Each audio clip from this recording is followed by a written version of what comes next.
Recording in progress. Let's do this one.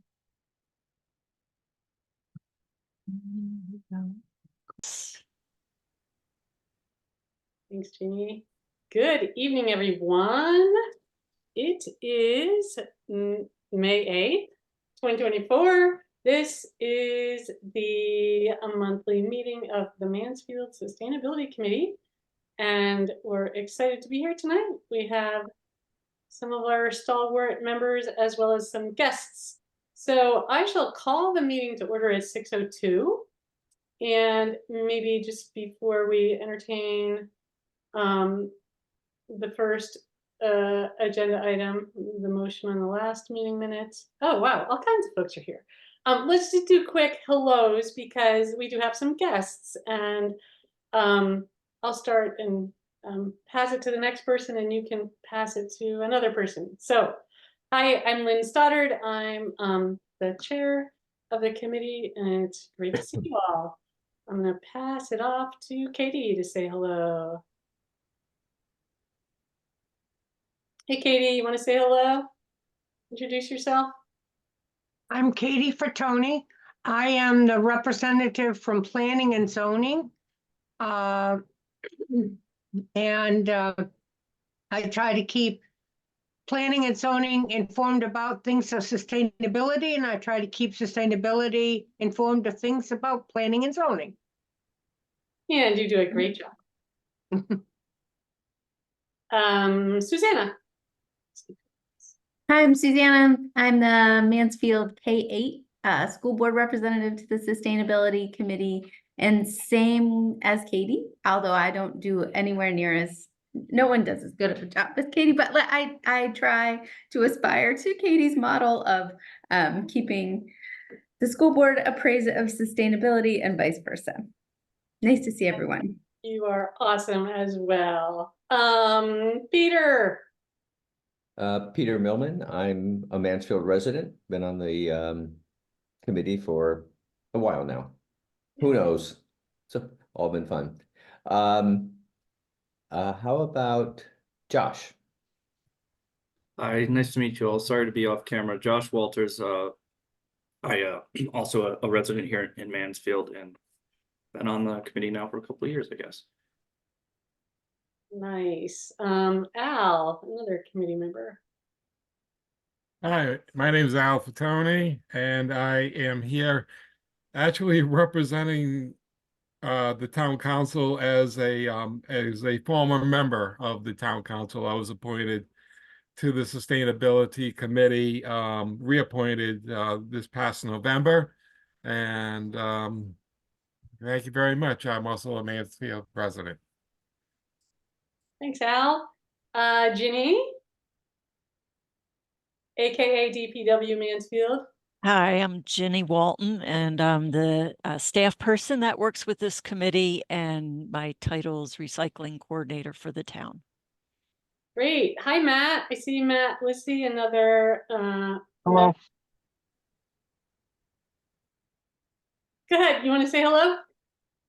I was just saying hello. Matt needs no introduction. I'll say that he's our representative from the E.O. Smith, which is the regional high school. Oh, sorry, I just got on. I didn't know what was happening. Oh, that's okay. Yeah. Sorry. Okay, so that's our members, and we have a few guests. So Diane, we're gonna hear from you later, but I just want to say a quick hello. Hi, I am Diane Nato. I am with the Windham Region Chamber of Commerce and a couple other organizations in town. I've lived in Mansfield for 36 years. Woohoo! Nice. Paul Aho. Yes, I've lived in Mansfield since 1952. Got me beat. Woo! Not that we're competing. And I don't want to take anything away from Katie, but I'm here especially to hear about the batteries. I'm very interested in the batteries. Awesome. And you wear another hat in town. Yes, I'm chair of planning and zoning. Yes, he's chair of planning and zoning. Thanks for joining us. And Kurt, hello. How are you? I'm Kurt. I am not here with my Circa hat on. I'm here with my private developer hat on to talk about batteries. Awesome. Okay, so we will be eager to hear from all of you. Oh, I'm sorry, Christina. Hello. Hello. That's fine. Christina, Energy Resources.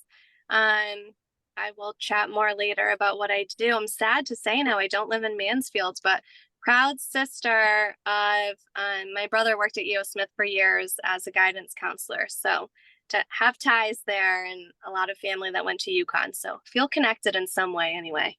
Nice. Who's your brother? David White.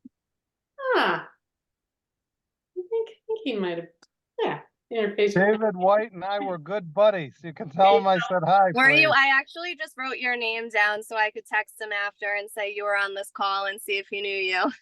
Actually, I think I'm relatively new to Facebook. I think I just friend requested him on Facebook. So That's hilarious. Well, I'll be sending him a message after this to say that I met you tonight. thanks. All righty. So thanks for a little time to introduce. It's nice to, part of this is about building community, right? So it's nice to know who we're talking to. I shall entertain a motion to approve the meeting minutes of March 13th. We had canceled the April meeting. So you've been sent the minutes by Ginny. Do I have a motion? So moved. Thanks, Peter. Do we have a second? Thanks, Second. Katie. Oh, Katie and Matt. Okay, perfect. Any discussion on the minutes? All in favor, please say aye or raise your hand.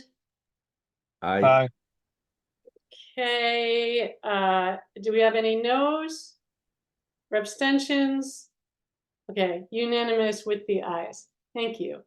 All right, first item is Energy Smart of Eastern Connecticut.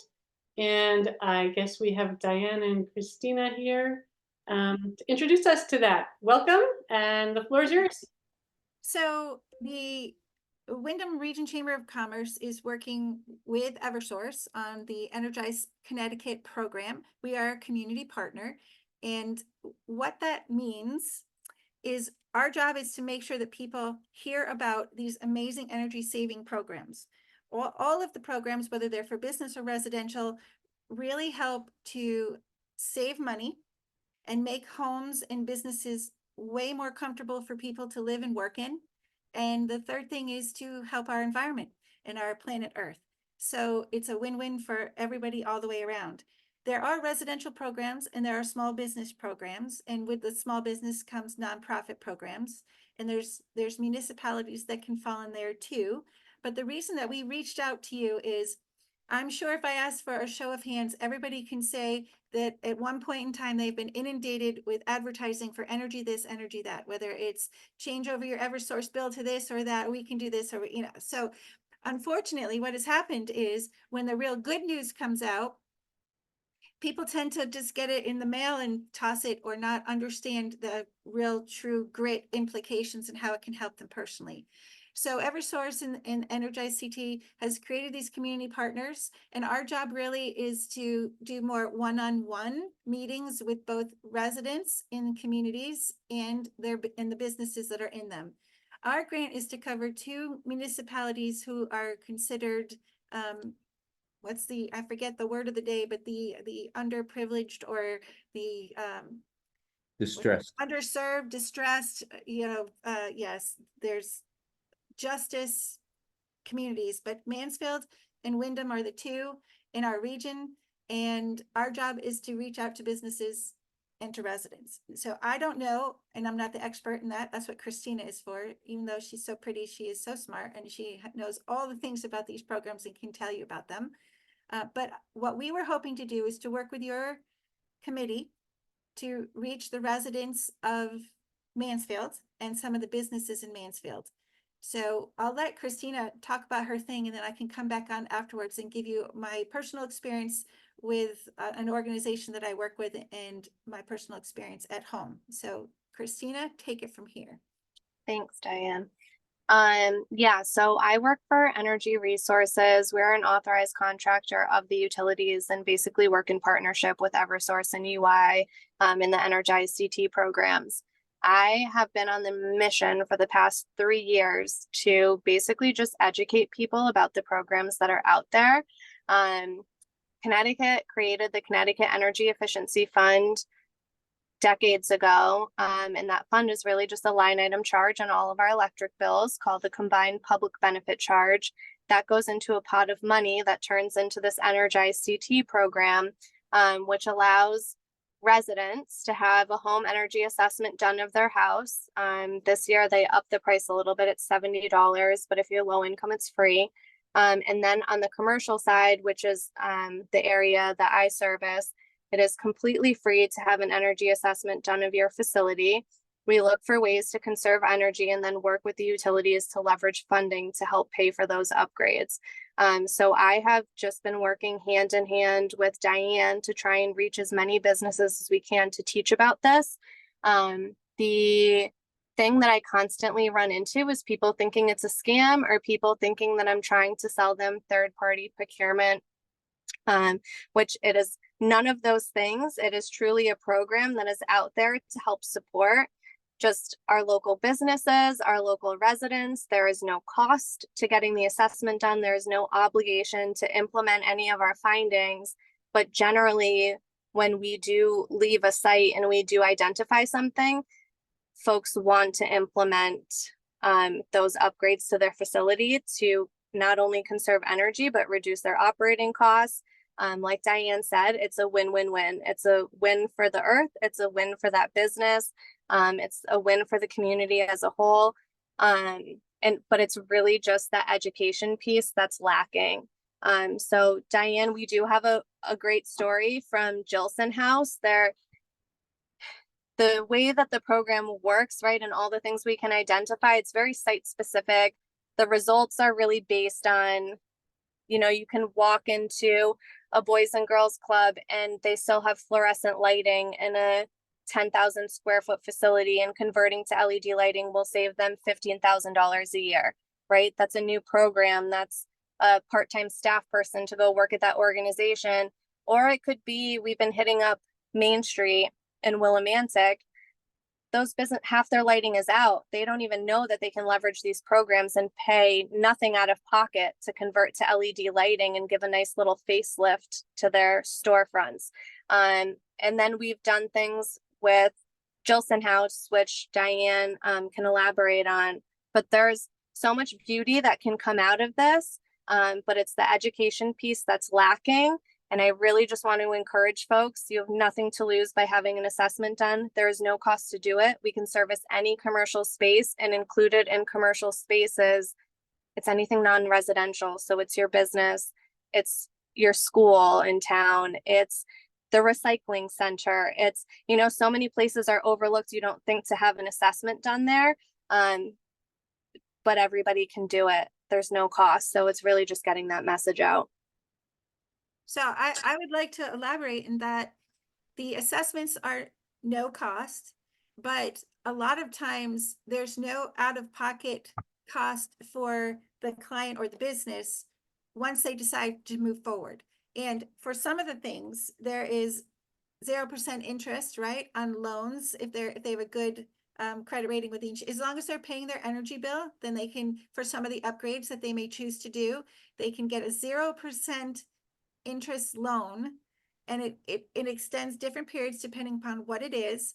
But the bottom line is you qualify if the savings covers the amount of the monthly payment for the loan. So let me give you an example, a real world example. And I want us to say, you're right, Christina, everybody looks and says, this is a gimmick. This is, third party, whatever, this can't be real. But it is real, and that's why I'm reaching out to all of you to help us spread the word to say, no, really, really, this is real. So let me give you an example. Jilson House Museum is on Main Street in Willimantic. I'm on their board. It's an 1800 stone building. The lighting in there, we still had track lighting from the 1970s, okay? And we had an HVAC system that half of it didn't work with the air conditioning. So I had Christina come in, she did her evaluation, and she obviously said we can definitely put in LED lighting in all of the rooms. A couple of our rooms had lighting that was actually plugged into a socket with a wire going up the wall and across the ceiling for a light. And I say that Just remember that, because I'm going to come back to that in a second. But she came and she did the evaluation. They could help us upgrade our HVAC system. So we got a brand new system, which is, why can't I think the name of it? What would we get? The You got a heat pump heat pump. system. We got a heat pump, and then we did the lighting. So although we are not, it was like $25,000 was the whole project, and Eversource covered, with their granting this whole program, they covered half of that approximately. And so we needed to come up with only about $10,000 or $12,000. I say only, but we're not paying anything. We didn't have to come up with any money up front, because of course we don't have it. And we continue to pay our electric bill at the same rate that we've been paying it for 100 years. But incorporated in that is our savings, and the savings is what is paying back our loan. So I think we pay about $125 a month to pay back the loan, but there's no interest on it. And it may take us a long time, but we're an organization that did not have upfront money to replace the system or do any of the improvements or to replace our lighting. And our budget is tight. We're still paying the electric bill. We're not paying the decreased amount, which we have seen quite a bit, actually about $200 less per month. And the system also eliminated a lot of our gas bill because it was all part of the heat pump. But the moral of the story is we were very poor, poorer than most. And Eversource came in, covered half of it for us. And then the other half we're able to just put into our electric bill. If we were not able to get into this program, we would have lost our heating and cooling system at some point soon, because it was on its last leg. And I don't know how we would have gotten the $25,000 to replace the system in the lighting without going to the bank for a loan at a much higher interest rate. And we're probably, I say, Christina, the worst case here, because we can't say at the end of the year, oh, we saved $15,000. But, you know, we have case studies, restaurants, people that use a lot of energy. As the chamber president for the last 15 years, I can tell you the number one thing that keeps businesses up at night is energy costs. Restaurants can be $10,000 or more a month for electric bills. That's just crazy when you think of how many pizzas do you have to make to cover a $3,000, $4,000, $5,000 electric bill and gas bill. So as she said, the Boys and Girls Club of New Britain, their annual cost savings with their program was almost $30,000 at $28,000. So they could actually hire a full-time or part-time person to work at the center with the savings that they're going to see. And it's not, so greenhouses, churches, restaurants, it doesn't matter what kind of business it is, the more energy that they tend to use, probably the more savings that they will have. And the good thing is, Christina comes in, she walks around, she does the assessment, you get an actual report that says what you need to fix and how much Eversource will cover and how much they won't cover. And it's been amazing. Christina, do you have anything to add to those case studies? No, to your point, like Jilson House, you said to me at the start, we don't really have heating and cooling, so we can't really open to the public and have people come in. So we're not going to be able to generate any revenue. We're kind of stuck here. You had been applying for grant funding to pay for an upgrade. I run into this situation so many times, and people just don't know the program is here. And the fact that you're already paying into it, you're paying that combined public benefit charge. So part of it too is like, get your money back. But having that 0% financing and being able to, with heat pumps, Eversource is currently allowing people to finance up to 7 years. So that eliminates that upfront cost that really can get people stuck and have them have to close a business or close a nonprofit organization.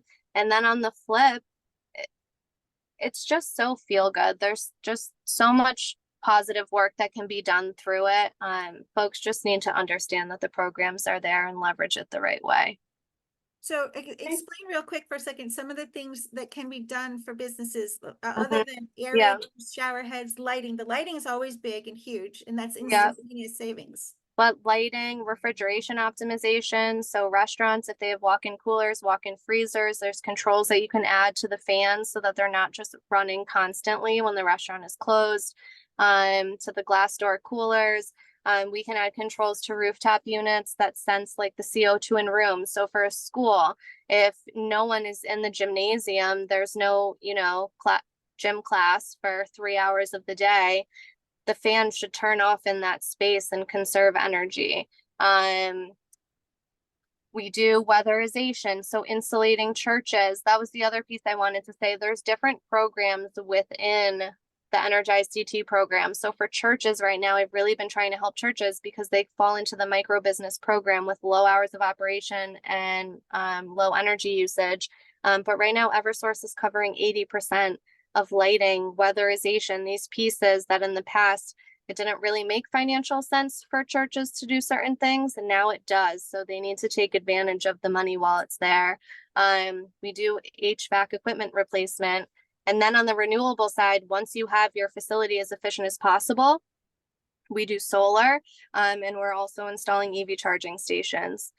So in situations that makes sense, we are comprehensive, fully turnkey. I love that we're taking that bird's eye view and really trying to address all the pieces that can make a facility efficient. There are other companies out there that focus on one particular thing. I have walked into buildings where they have solar and they never converted lighting. They oversize their panels to usage that they shouldn't be having. So I really try and come in with that educated bird's eye view and take a comprehensive, logical approach and do things in phases or whatever makes sense, so that we can get to the end result that everyone is looking for. All right, so this is an awesome overview, and you are preaching to a few members, some members of the choir who are very familiar with these programs in their other jobs and work. So I know we're gonna have a lot of robust discussion, and we actually want to leave with a take home of what we would do as a committee to help spread the word. Let's start with Peter. Peter, your question? Yeah, I have two questions, really more, but one very specific. So I know about a restaurant and a liquor store in a very small commercial building here in Mansfield. I know the restaurant operators do not own the building. I don't know about the liquor store. But do you have much luck with approaching landlords or to upgrade their buildings, or for the restaurant, would you be asking them to, or would you work with them as tenants? So the first question is, whose name is the electric bill in? If they as tenants have the electric bill under their name, they're the one that can leverage the program. Okay. So I would have them do the assessment, and if they need approval from the landlord to install any upgrades, then we tackle that at that point. I have also had success with tenants in spaces where electric is included in their rent, reaching out to the landlord and teaching them about the program. It's win-win for them too. You do run into some landlords that just don't want to hear a thing and don't care. But generally, you can get everybody on board and on the same page and work together. And the second question is just specifically, what would you like us to do to help you? It's really just spread the word. And if you go into any facility and you see it's a little bit outdated, or they're complaining about having an issue with something, tell them to call and use the program and see how they can leverage the funds that are out there to make upgrades to their facility. But really just everyone, spreading the word. Tell my family, every place I go, any place I walk into, it's really just the education piece and connecting folks to the program because they don't know it's there. So I would add to that, in that wyndhamchamber.com is our website. Right, we moved right to the very top. It says Energize, Eastern Connecticut Energy Smart. Click on that. It takes you to a page that explains some of the programs, and on the bottom they can fill in their information, and then that will go directly. So if they're a business, it's going to go directly to Christina. If they're a person, a residence, then it can go directly to that program, which I chose Christina because the business ones are the most amazing that most people don't understand. A lot of us have heard about the resident programs, but getting into the program, they can even go to the Eversource website. But for us, I'd like Christina, with all of the contractors that are out there, has been the most reliable and the most amazing. So we are trying to work with her directly. And one thing that most people don't think about is the outside lighting. The outside lighting is huge, especially if they're lighting parking lots. Those lights are usually really outdated and sucking up a lot of energy. So that is included in this, right, Christina? Yes. So how you can help us is, other than spreading the word, that's a great thing, but I'm not sure what you can do. Do you have an email list? Do you have a way to get information to the residents of Mansfield? Do you go to other meetings where there's businesses there? Do you work with them during the day with your regular jobs? Because the best thing to do is to say, you've got to at least do this. And it's easy enough. Go to wyndhamchamber.com, click the logo, put your name on the bottom, and then someone will call you very quickly and set up the assessments. Awesome. I think actually that's been part of the difficulty with these programs, because quite honestly, the Energize website doesn't get you We know. to person or answers. So We I know. like this community partnership idea. Peter, do you still have a question, or is it okay? Anyone, other questions that people have or ideas of how we might spread the word? Let me put one more point in also. So even though somebody has a business from their home, if their electric bill is a commercial electric bill, then it counts as a business under this program. So we've had a couple people that are out of their home and they thought they were residential, but if the bill is commercial, then it's business.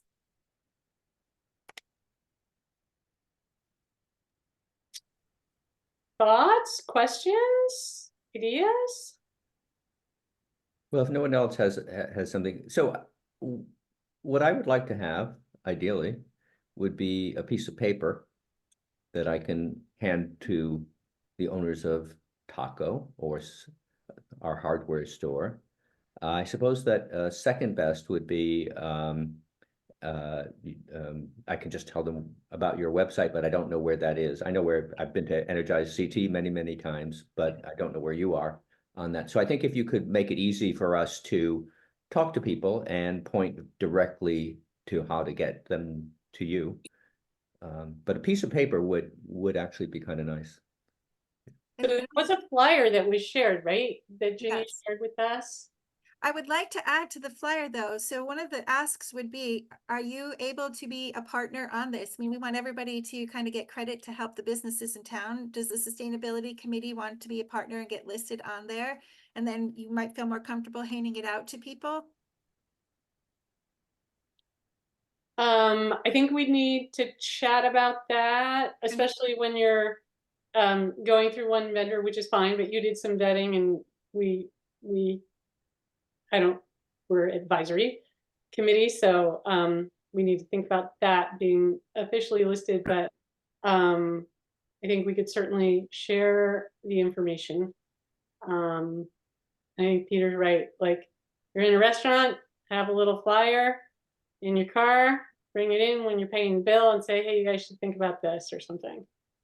Yeah, because I'm going to say that it has to be the one-on-one person-to-person conversation with them, because there's so many energy things out there that they're ignoring it or thinking that it's too good to be true and it's a scam. And so I cannot believe that businesses are not taking advantage of this program. If you can get your insulation covered, if you can get all of your lights switched out to, you know, LED when they cost $20 a light bulb, I mean, that can add up. It can be really, and then of course the savings on the electric bill. So we can provide you those flyers and we can give you case studies if you want to do that. We can give you a postcard size thing if you prefer to give out a postcard rather than a flyer, whichever you would like. And I'm happy to make copies or have copies sent to wherever or email to you that you can print yourself. You tell us the preference and we'll do it. Awesome. Thank you. Anyone have thoughts at the moment on the preference on that or other ideas? I think I'd have a preference on postcard. Something small you can have with you. And, you know, if members are interested, Diane, you could send a few postcards to me. Yeah. Okay. Yeah. And then we could get them from Ginny. A great idea. It might take a little bit, and I don't think that I'm ignoring you, but I have to go through a vetting process with Eversource on every single thing that I make or write. So they have to approve it. So it might take a couple weeks, but I'll get it to you. Okay, great. Thank you. Oh yeah. Go do the paperwork for us. Matt, what you got? I had a question for Christina. Did you say that you help greenhouse businesses as well? We could help greenhouse businesses potentially. I didn't say that specifically, but we can explore helping greenhouses. Yeah. Okay. All right. Thank you. Yeah. Okay, we do have another guest. This has been very helpful and it's great. You're out there promoting this stuff and making it easier for us to do that. So we'll follow up with the postcards if we have any other suggestions or thoughts. Of course, whenever, we're doing events or tabling, those are opportunities too. So we will be on the lookout for ways we can spread the word of how best to use our ratepayer monies. Could I just say this? I think we do want to move on to our next guest, but Christina or Diane, when you send the postcards, could you also send via or just via email a little bit more about Energy Resources? I've never heard of the company, but I'd like to know a little bit more about. Oh, for sure. I'll send something to everyone in this meeting invite. Terrific. Yeah. Thanks. No problem. Great, perfect. Thank you so much. And we will be in touch if we have questions or could use more support or whatever. Thanks for coming. No, thanks for having us. I appreciate it. Okay, we'll send you stuff. Take care now. Thanks, Thank you. Diane. Bye-bye. Tina. All right, you're welcome to stay if you'd like. Kurt, thanks for waiting patiently. You're on.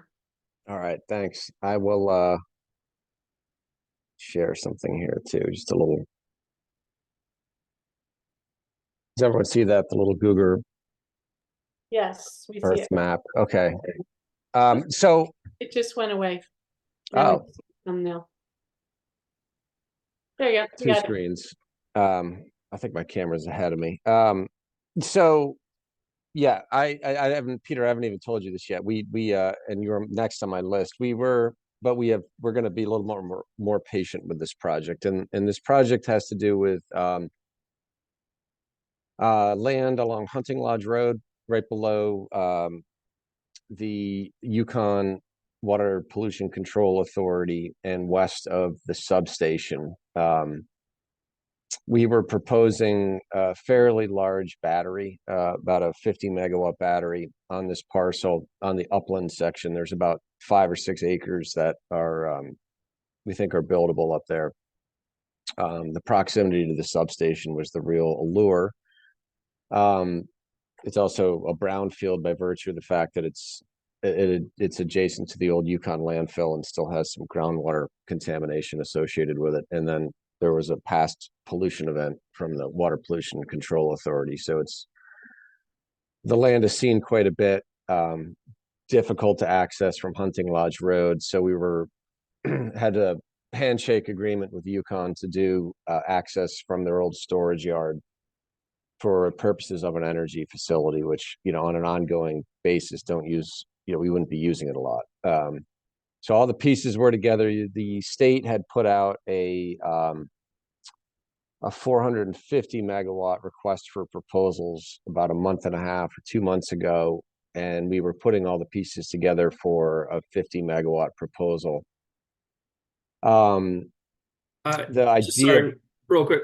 I'm going to just hop off for 1 second. I am on the evaluation team for the storage RFP in my other job. So okay, just so you know, we're not submitting. So okay, you can stay on if you want. We made the decision a couple days ago, and I know, Peter, I appreciate the letter from Pace, but we ran into an interconnection issue, but it's beside the point. But the RFP, as Josh knows, was interesting because it really fit this project well. The finances of building a battery are difficult, even in a state like Connecticut, which has an RFP. But you really, for the most part, you need to go big. And a lot of the batteries you see around the state are more in the 1 to 5 megawatt range. And this was the state was really seeking like 5 to 200 megawatt batteries. So it was going to do a bunch of things. We were going to, essentially to make revenue, we were going to play in the ISO New England market. So we were going to connect with the transmission lines. We were also exploring resiliency options, meaning how to supply power to Mansfield and area towns when they were experiencing, call it power outages, transitional outages, say 2 to 4 hour outages. there was the opportunity to put in like a microgrid controller and work the battery so it could help Mansfield in that way. General benefits of the batteries were, with enough of these out there, the state might start to rely less, or I say the utilities on the gas peaker plants that are out there that tend to be expensive power and polluting power, but necessary for those hot July hours when the utilities need access to them. So having these batteries out there as a source for peak power was another benefit. But the key in this case, and again, I appreciate having me on. There was a sense of urgency a couple days ago to talk to you all, but now I have a little more time. But the reason it failed was temporarily was, and it's a really simple one. The transmission lines on the Mansfield substation enter the substation from the south. And as some of you know, they're in the process of changing the 69 kVs to 115 kVs, just think much bigger lines because of the increased demand, in particular at Yukon. And we would have to, for cost reasons, we really have to hook up our batteries to the south side, to the buses on the south side of the substation. And as you might be able to see from our land, it was a challenging route to get down there. North side wasn't a problem, but that's where the little distribution lines come out of. So anyway, after hammering that around for 2 or 3 days, we realized we were out of time and needed to be more patient and wait for some of these improvements to the substation to happen by Eversource. But we're going to hold the land, and we think it's a very interesting site for a battery, given its past history, given its proximity to the substation, and given, little things like it's the Eversource Energy Center, which relies a lot, which does a lot of work on outage predictions and resiliency, is a quarter mile up the road and could be a good resource. And it's a fairly industrial site where the upland 5 acres, you really can't see it from Hunting Lodge or any of the residences that are on that map. So anyway, that's it. We just, I was asking to come speak to the sustainability committee just because we had reached out to the town and some other groups, and it seemed like a good idea to let you guys know that we were going to be submitting, even though we're going to be submitting in the next one, which I'm assuming is several years away, depending on the success of this one. But I have a couple pictures. Oh, not here. Yeah, so if anyone's interested in what they would look like, hold on, I can just show you a couple. These are smaller batteries. This, for example, photos. This is a site up in New Marlborough, Mass. I think these 4 batteries are probably about 1 megawatt worth of batteries right there. And as you can imagine, we were proposing 50 megawatts. So, but that's what they look like. That's an operating site in New Marlborough, Mass, an old gravel pit. But any questions on batteries generally? I've learned a lot in the last couple months as we really worked hard on this, or on the particular project. I'm happy to take them. Other than that, we've got a lot of time now. We've got to step back and think about this a little more. All right. Thanks, Kurt. Yeah, questions, discussion. Oh, go ahead, Josh. Sorry. Yeah. Now that I know I can talk about it, I have lots of questions.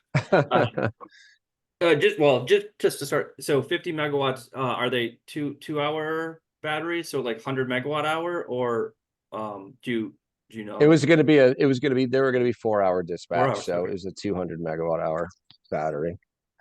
We might go bigger for the 150 once the 115 kV lines are constructed. We'll have to reanalyze, but and for some of us, some of the energy wonks on the call, there's also, along with this, there's corresponding changes to how we interconnect with big lines with the regional transmission operator up in Hadley. And there's going to be a pause for about a year while they reorganize how they do things. And then it's going to get a little bit more complicated in that's another reason why this little delay is gonna, we're thinking it's gonna be a 3 to 5 year delay before we can actually put something in the ground there. Kurt, it's hard to understand how the extra distance, so it must not be the distance going from the north down to the southern connector. It doesn't seem like that would kill a project. So what can you be more specific about what it was about that connection that made it- Yeah, it's a funny and a good question, because when I asked, I had an investor, a bigger company. These are, can be $100 million projects. So my response to them was, you've got to be kidding me that this is falling apart because of 150 feet. I'm like, I can solve this problem. You got to give me some time here. And we just ran out of time. But ultimately, yeah, you know what? I'm going to stop sharing my screen just because I lost the map. I'm not even sure how to do that, actually. Oh, there it is. Stop share. Ultimately, so it's interesting. So here's what I know. If you connect a battery, remember, this is big batteries, not the little ones that connect to the distribution system, which really need a lot of help from a state to be financially profitable. You have to connect to the substation and the specific side of the substation, and you can't just connect to the transmission line even 150 feet away, because it will result in about $12 million in extra charges, because ultimately you're going to have to build your own equipment that otherwise exists at the substation. Call it a new substation, a switching station, but it's a pretty big leap for 150 feet. So given the other expenses we were predicting on the interconnection, it just didn't work in the financial model. So that was a big issue.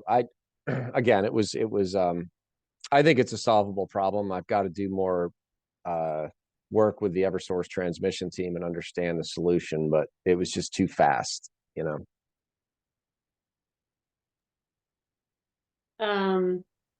Other questions? Josh, you said you had a lot. Paul, I know you came because of this, so feel free to unmute and chime in.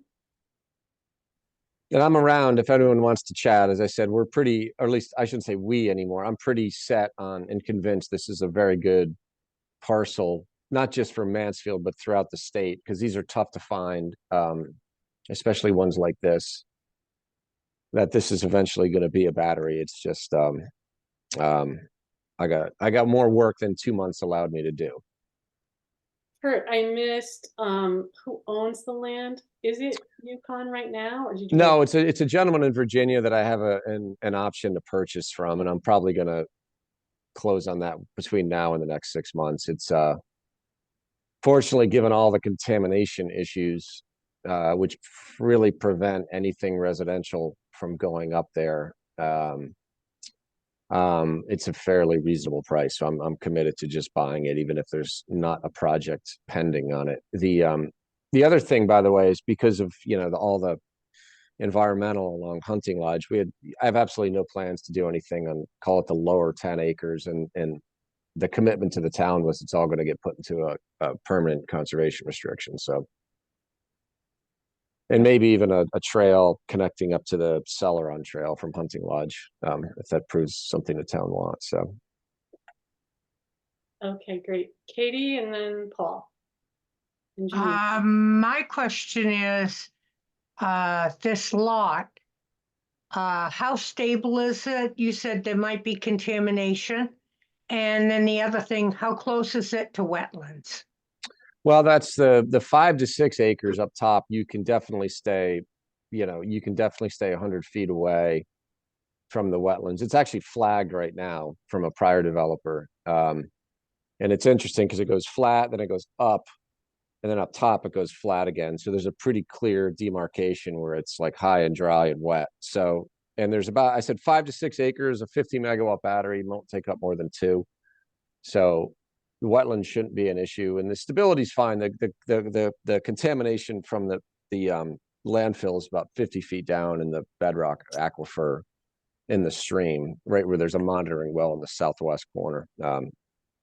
And the Yukon wastewater treatment plant spill has been remediated and clean soil put in, but I just got the phase 1 today, so I didn't even know about that until today. But for an energy project, it's not an issue. If you're putting up a nursery school, it would be an issue. Okay, thank you.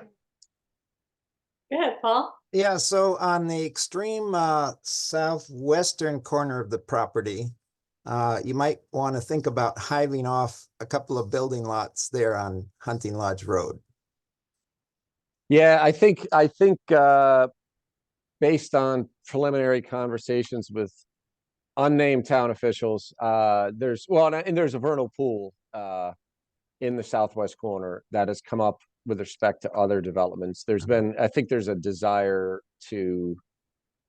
for preservation, but I'm okay either way, but I think it would be challenging. The wetlands are pretty tight along the road, and there is a vernal pool in the southwest corner where there's sort of an existing gravel drive.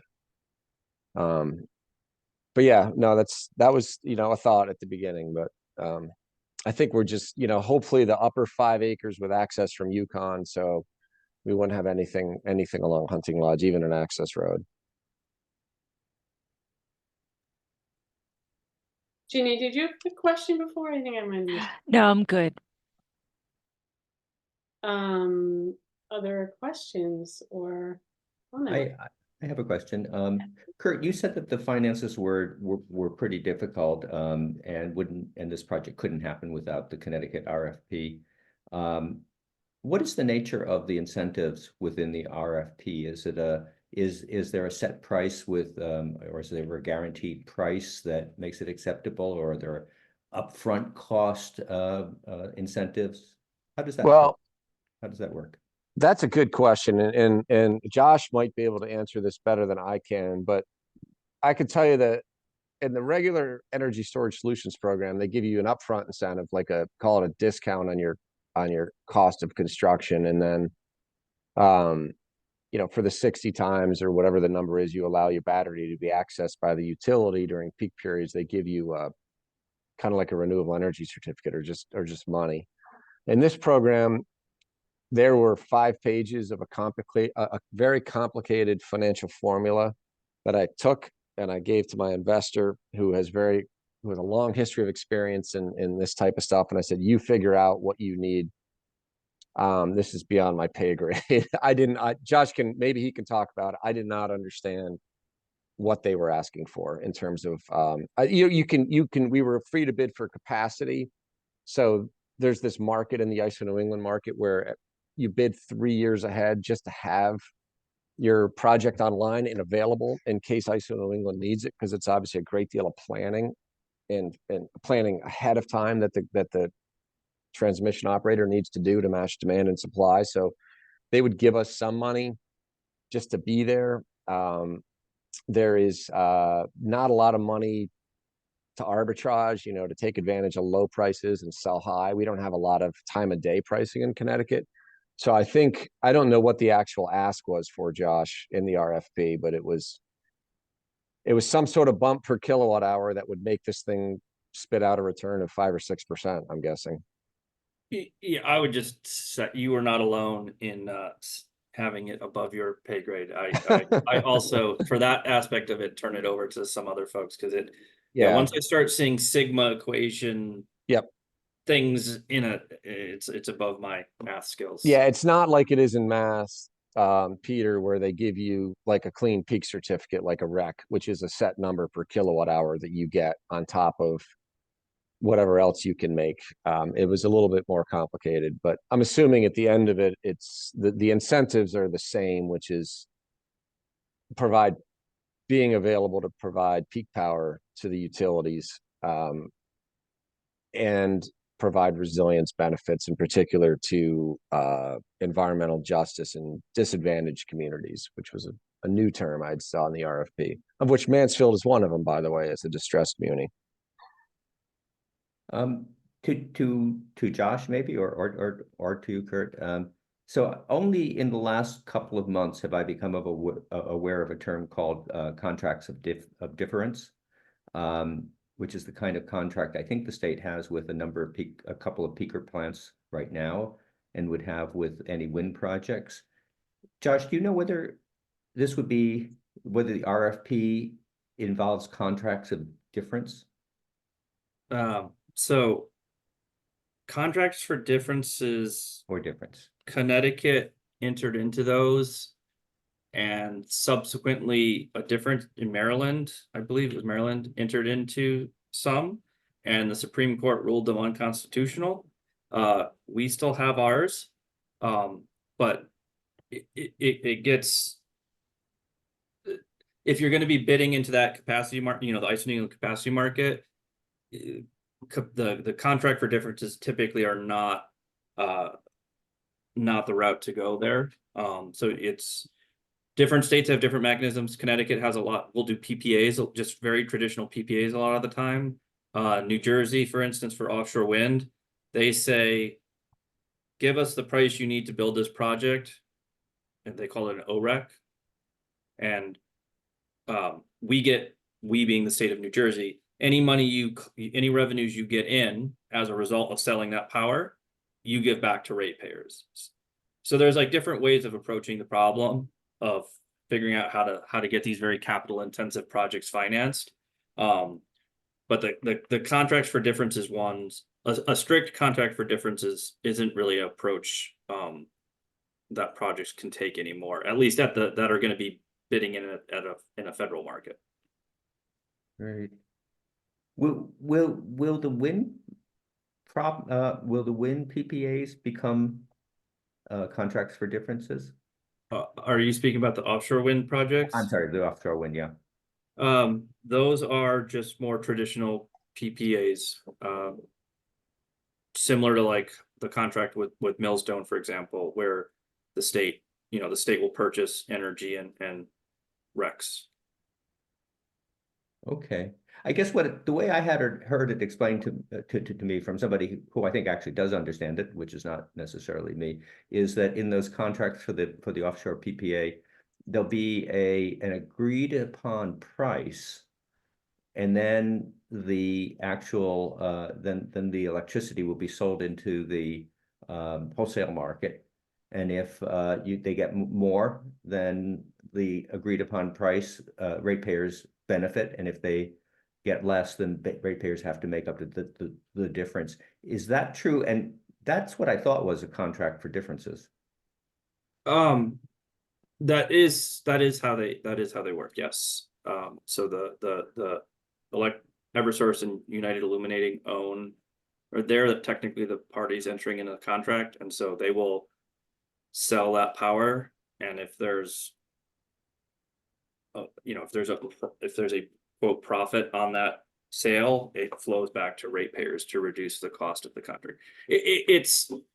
And we might be getting a little astray here, but it shares similarities with the contract for differences. I think probably it may just be the lawyer hat on where I hear that term and think of a very specific type of contract that we're not allowed to do anymore. Great. Well, thank you. It's If really I could just, before I sign off, as I do have to, I know you'd like to end by 7, and I do have to grab my daughter at ballet.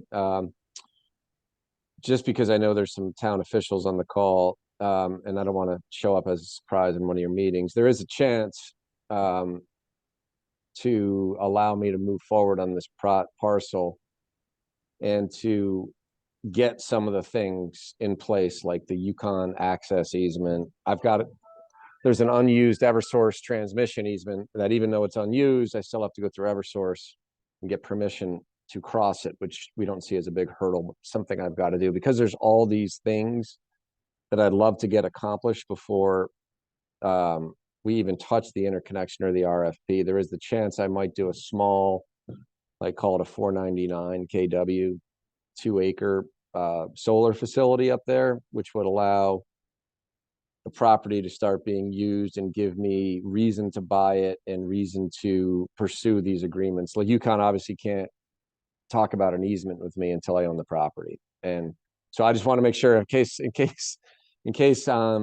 those of you on planning and zoning see an application in front of you someday. The goal is I won't do it if I'm going to affect a wetland, you know, if I'm going to build it, you know, by filling in a wetland. But if there's enough space to do a little solar facility and still have enough to do a battery in 2028 or whenever we think it can be done, then that might be a strategy, but it's to be determined. They're two totally different worlds, if you can believe it. Well, you got your work cut out for you, and you've done a ton already. Thanks. I know. for the I time know. I'm to a share with us, Kurt. Really glutton. fascinating. I'm so fiercely dedicated to doing something on this. So I'm like, it's just a big puzzle for me now. I'm gonna, but I think it'll make everybody happy in the end. It's not my style to do anything that's offensive to any town ever in my history of doing this. I try to be, you know, make it work for everybody. So I appreciate the time, and I'm easily found if anybody has any questions. Awesome. Thank you. Thank you very Right. much. Good Thank luck. Okay, Stop so share. we've got 3 minutes till our stopping time. Just a couple more things on the agenda. Sustainable CT, we had discussed a joint meeting with different committees and whatnot when we met in April. Ginny, do you have any Yes, I have some things to report. So we've gotten the okay to have a joint meeting. I talked to the town manager. I wanted to see if you thought June 12th, which is your next regular meeting time anyhow, if that might be a good time for a joint meeting. The town council chamber is open, and there aren't any other standalone committee meetings that night. So it you know, it seems like it might be a good evening. I guess so I wanted to run that by you, because if so, then I need to get moving on getting the word out to the other committees. Okay, so how do people feel about that? Just as a refresher, if we would like members of this committee there. We're planning it for the date of a regular meeting, so that shouldn't be an issue. It would be in person. We'd be inviting members of many different committees who are, you know, have overlap with sustainable CET actions. The town council and in their strategies has made it a goal of achieving gold certification. So there's a fair amount of work to do to submit by August of 2025 for that. And this would be kind of, yeah, reconnecting with our committees that are doing a lot of this work in their areas.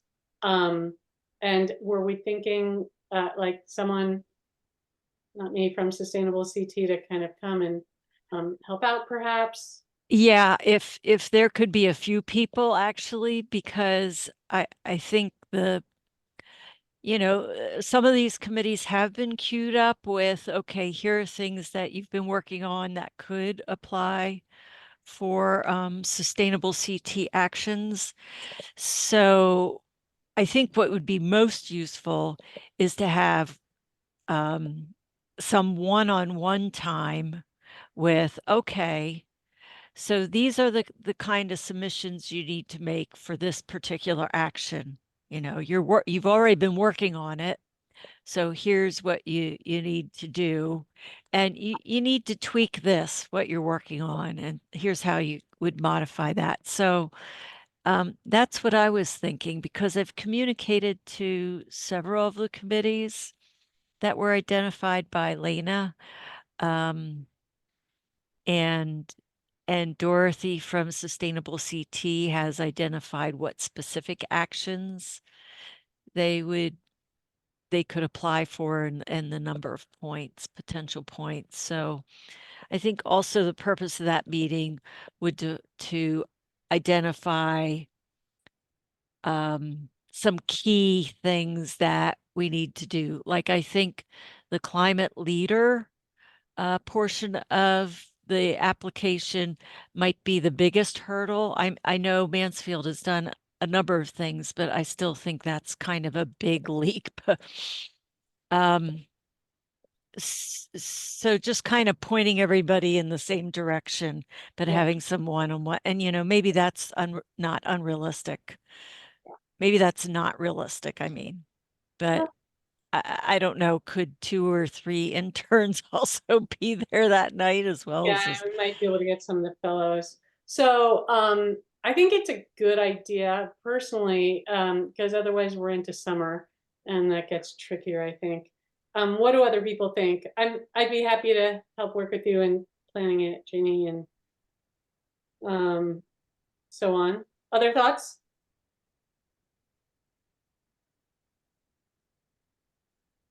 A general thumbs up or thumbs So- down, or Josh? I'm just checking my calendar, sorry. Yeah, I I- put in the chat, I'm not gonna be here, but I think it's a great idea. And if there's some pre-stuff that I could do or anything else I could help with. That day and times, like, that should all work for me. Okay. Should we Um, go for it? okay, yeah. And then I talked to Ryan, the town manager, about hiring a fall intern, and he thought he could use some funds, but it's a shared with Region 19, and I said, well, Region 19 really should be a part of this because they're part of Mansfield. So so I do want to reach out to Region 19. I wanted to invite somebody from the committee, and maybe Susanna, this is where you could help out, is meet with either the superintendent. I know you're Mansfield Board of Ed, but as a committee member and also Board of Ed member, or anybody else, Matt could just help to, too. what's that? Matt could help too. Yeah, I Or- don't know if it'd be better to reach out to the superintendent or the principal, but we really want to see if we can get them involved. I'm sure they're doing things that would coincide with the actions. Oh, for sure, yeah. And Yeah. do you think it would be like, would it be best to have somebody that's more, yeah, probably more school-based? Like, I know we've been talking a little bit to Candace about working and kind of getting a sense of what's going on. So figuring out who would be the best person. Yeah, I'll send myself a note. I'll follow up with you and Ginny and Matt. Maybe we can figure out Okay. who, like, if, in addition to Matt, if there are other folks that would want to be involved. Okay. Yeah. Great. Thank you. Okay. So it's green light for both of those things then. For The fall internship and a joint Oh, meeting. and the internship. Great. Yeah. Okay, great. Awesome. Thanks, Jenny. I know we're a little beyond deconstruction. Can be saved for another time. Yeah, we canceled our last meeting, right? So, yeah. And I just wanted to mention, the Connecticut Green Bank, as you may know, had their mission expanded a few years ago to go beyond renewable energy into what they call environmental infrastructure in a lot of different areas, which includes waste management and other things. So Sustainable CT is hosting a webinar next Friday, the 17th, online, virtual coffee hour, where we're trying to learn from towns what infrastructure needs do they have to better manage waste that the Green Bank might be able to help meet that need. So things that you have to buy, big pieces of equipment, like composting equipment or something like that. So I will send the invite through email. It's at 10 in the morning, but Ginny's going to talk a little bit about the composting at the transfer station and needs that the town might have for additional funding support. And it'll be a good discussion with a lot of towns. We're going to hear from the town of Stamford that has a bunch of in-vessel composting units that they've bought and spread around town to like do the stuff right there. They even put one on a farm, so residents can bring their stuff there. So I think it'll be great, and it's an opportunity to influence how some of these dollars could be directed towards towns on the waste issue. Keep an eye out for that. Lynn, you are not coasting into retirement. What's that? You're not coasting into retirement. No, we're sprinting as usual. Katie, I just wanted to give a shout out that I thought the Earth Day event was very good. I partook of getting some shredding done at the transfer station. That was great. And also too, all of the different exhibits and that were at the community center. I enjoyed it. I think it was a great job and hope we'll continue to do it. awesome. Thank you. Yeah, thanks for mentioning that and participating. All right, any last things people want to share? Okay, so we shall adjourn, and remember that we're meeting in person at the town hall in June with a lot of other friends, and we'll be in touch about the planning for that through email. Meeting is adjourned. Thanks, everyone. Bye-bye. Bye. Wait a minute.